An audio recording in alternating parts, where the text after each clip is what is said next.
Doctor Ezequiel López, ¿cómo le va? Buenas tardes.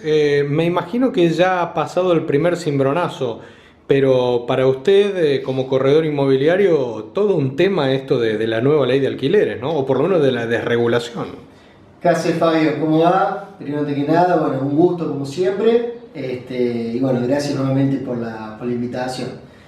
Bueno, sí, nuevamente estamos con novedades, en este caso en el tema de los alquileres. Y bueno, nada, nuevamente en un proceso de transición, veremos si esta nueva normativa que entró en vigencia, el decreto, ¿no? El DNU, o el mega decreto, como le dicen algunos, bueno, vamos a ver qué es lo que pasa, si seguirá vigente o no. Pero bueno, por lo pronto es cierto, estamos nuevamente con una nueva normativa en lo que es tema alquileres. ¿Y qué hacemos? Pregunto, porque se ha reducido o tiene la posibilidad de reducirse considerablemente la duración del contrato. Uno sabe cuánto va a pagar, quizás más o menos que antes, pero sabe específicamente qué va a pagar.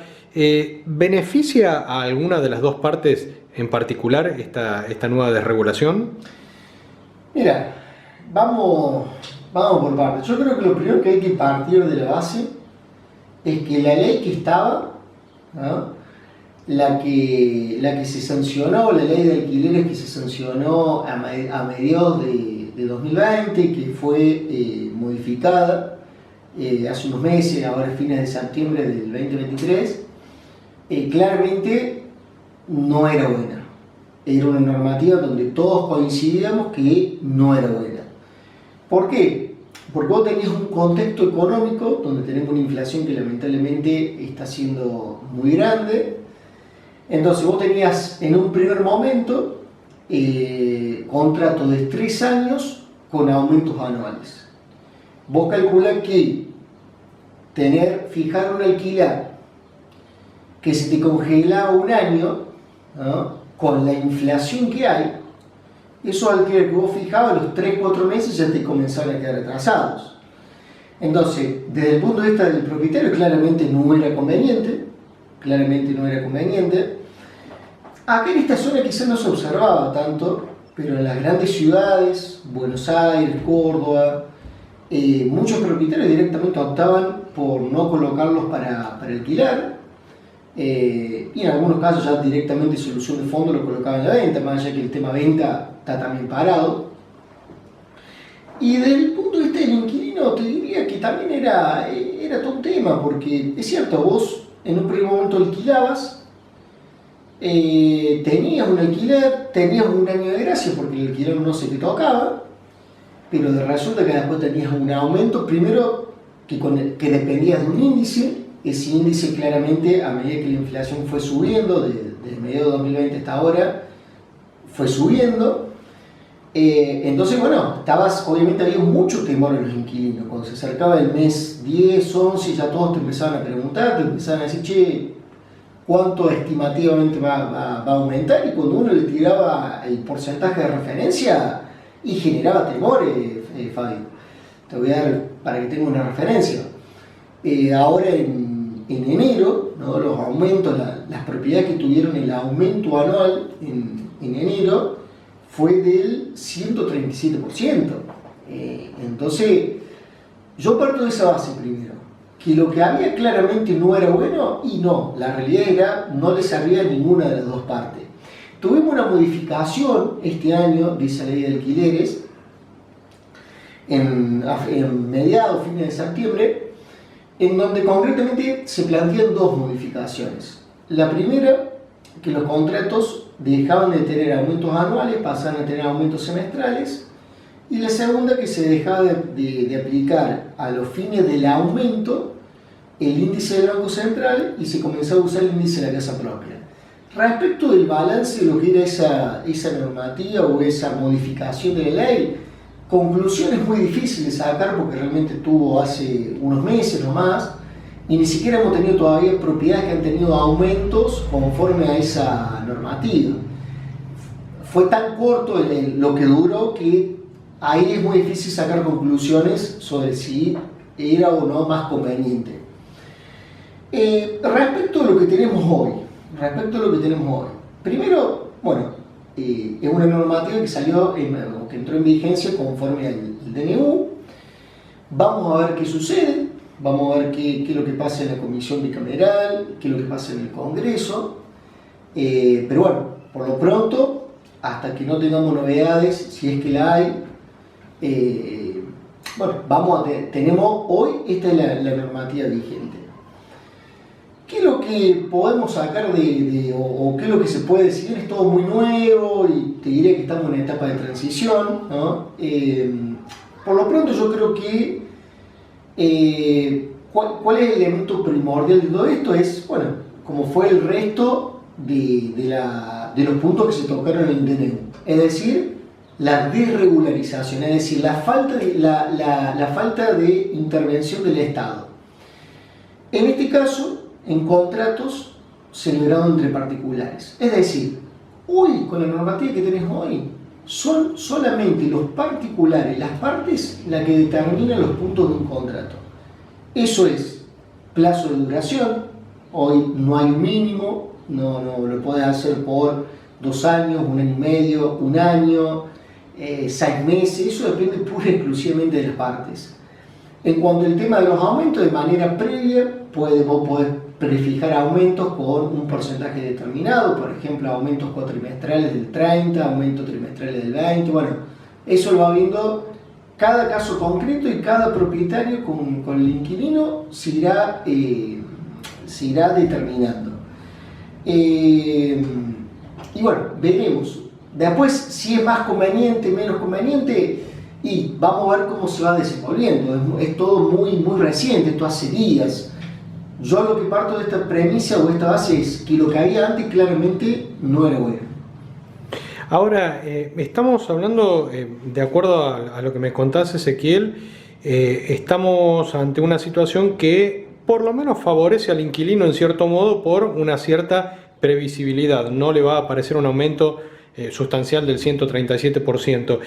¿Qué pasa con el propietario? Porque por ahí se ve fundamentalmente en las grandes ciudades y como vos remarcabas, que muchos a lo mejor lo quieren tener vacío o ponerlo en venta. ¿Es una tendencia que puede llegar a empezar a perder un poquito de vigencia? ¿Se puede ir para atrás? ¿Los propietarios van a poner otra vez en alquiler sus viviendas? Pregunto porque, bueno, ahora con esta nueva normativa a lo mejor está un poquito más claro el panorama. Bueno, primero que hoy en día, desde el punto de vista del propietario, ¿no? Ya al no tener, digamos, no depender del Estado determinados puntos, bueno, es el mismo propietario el que decide o el que determina cómo quiere alquilar. Es decir, bueno, yo tengo una propiedad y bueno, yo quiero alquilar a tanto, ni siquiera hoy la moneda es el peso, te iba a decir de tantos pesos, pero en las grandes ciudades, no me animaría todavía a decir acá, pero sobre todo en las grandes ciudades, vos podés determinar, bueno, lo alquilo en dólares, lo alquilo en pesos, la moneda que vos quieras, con el porcentaje de aumento que vos quieras. En algunos casos también siguen optando por decir, bueno, aumento de tantos meses, utilizando algún índice también. O sea, hoy por lo pronto el propietario ya por lo menos tiene la posibilidad de determinar cuáles son las condiciones para colocar su inmueble en el mercado. Eso, sí, en eso yo creo que por lo menos va a generar una motivación para volver a meterse en el mercado, lo cual es cierto. O sea, había muchos inmuebles que habían quedado afuera. Ezequiel, ¿cómo ha impactado en el tema de la garantía y demás? El otro día, por ejemplo, escuchaba un corredor inmobiliario, un colega tuyo, que decía que estaba bueno pagar la garantía en dólares porque eso asegura al propietario, bueno, evitar la pérdida de valor de nuestra moneda, pero también le asegura al inquilino saber que el día de mañana, cuando se retire, bueno, va a recibir ese dinero en dólares y tampoco se va a ir para abajo, ¿no? ¿Cómo se está manejando este tema? Bueno, ese otro de los puntos en los cuales también comienza a haber una cierta libertad para bueno, para elegir o para determinar qué garantías se van a establecer en el contrato. Es interesante el punto que planteas, es interesante. Ahora, también es cierto que hoy en día, y más limitándonos a lo que es esta zona, yo no me animaría a decir que ese tipo de garantía sea tan simple de implementar. Reitero, hablando de esta zona, quizás las grandes ciudades otra realidad y otro contexto.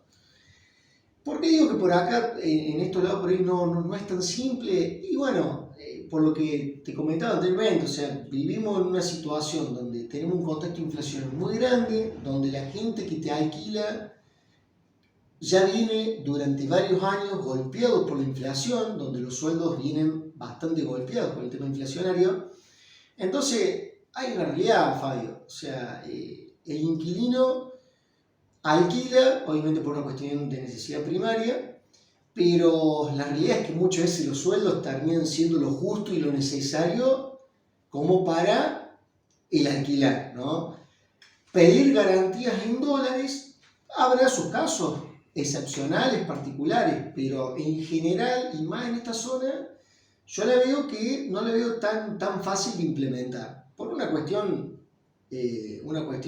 meramente económica, ¿no? Que no son pocos los inquilinos que quizás tengan también la capacidad para justamente ahorrar y ahorrar en dólares, bueno, toda esa cuestión. Después, ¿por qué? Igualmente, en los casos que se puede implementar es conveniente esto y puede ser una opción. En el sentido de que, dadas las dificultades que están atravesando quienes hoy alquilan desde el punto de vista económico, por los motivos que te mencionaba recién, la realidad es que lamentablemente, cada vez la intervención de las garantías en los contratos están siendo mayores. Es decir, vos te encontrás con un número cada vez mayor de inquilinos que lamentablemente comienzan a tener dificultades para afrontar los diferentes conceptos de un contrato. Eso es alquiler, eso es tener los servicios, bueno, diferentes puntos que vos tenés en el contrato de locación. Y bueno, lamentablemente cada vez las garantías en varias ocasiones tienen que terminar colocando el dinero que el inquilino a veces no tiene. Por eso hoy cada vez también se está haciendo más difícil para la persona que quiere alquilar muchas veces conseguir los recibos de sueldo, porque también hay una realidad, no deja de el que sale como garante asumir ciertos riesgos de que, bueno, cada peso que el inquilino después no pueda abonar es plata que después hay que colocarlo. Entonces, como opción, es bueno, es válido el tema esto de colocar un depósito en dólares, porque a su vez conservas el valor, pero también conservar el valor, por otro lado, cada vez está habiendo más dificultades para conseguir los recibos de sueldo de terceros, pero también es cierto que haya inquilinos con capacidad de ahorro en dólares, también es cierto que hoy en día no están, digamos, cada vez son menos, es la realidad esa también. Una última pregunta, Ezequiel, antes de despedirte y que tiene que ver con, bueno, voy a apelar a tu experiencia como corredor inmobiliario para preguntarte si queda firme esta nueva normativa, ¿cómo va a incidir en la ley de oferta y demanda, por lo menos acá en esta zona? Bueno, en esta zona, separándolo y haciendo un paralelismo, como te decía anteriormente, de las grandes ciudades, no se observa tanto que queden propiedades paradas. Eso sí, en otros lugares, en otras zonas se observa. Acá no es que no las haya y menos, pero no es tan masivo como en otros lugares. Ahora bien, el tema de la demanda, y mira, hay una cuestión que lamentablemente el tema de alquilar es una cuestión de necesidad primaria. Hoy en día, debido nuevamente, y volvemos al punto de fondo, que es el contexto económico nacional, el índice inflacionario, Hoy en día acceder a la vivienda propia es cada vez más complejo, cada vez un sector más grande de la población no puede, salvo que tenga la posibilidad de acceder a algún programa, algún plan, pero si no, hoy los números se han disparado. Entonces, ¿qué es lo que ocurre? Vos tenés cada vez un sector más grande de la población que no le queda otra que alquilar. Tengas una ley, tengas la otra, la que sea. No te queda otra que alquilar. Entonces, estamos hablando de una cuestión de necesidad primaria y bueno, lamentablemente alquilar se tiene que alquilar, sí, probablemente cada vez los números están siendo más ajustados y bueno, muchas veces el inquilino termina por ahí, digamos, privándose de otras cuestiones, de otros gustos, pero bueno, el techo se termina pagando, la demanda va a seguir estando. La demanda va a seguir estando. Yo creo que lo que sí, lo que es el tema de la oferta,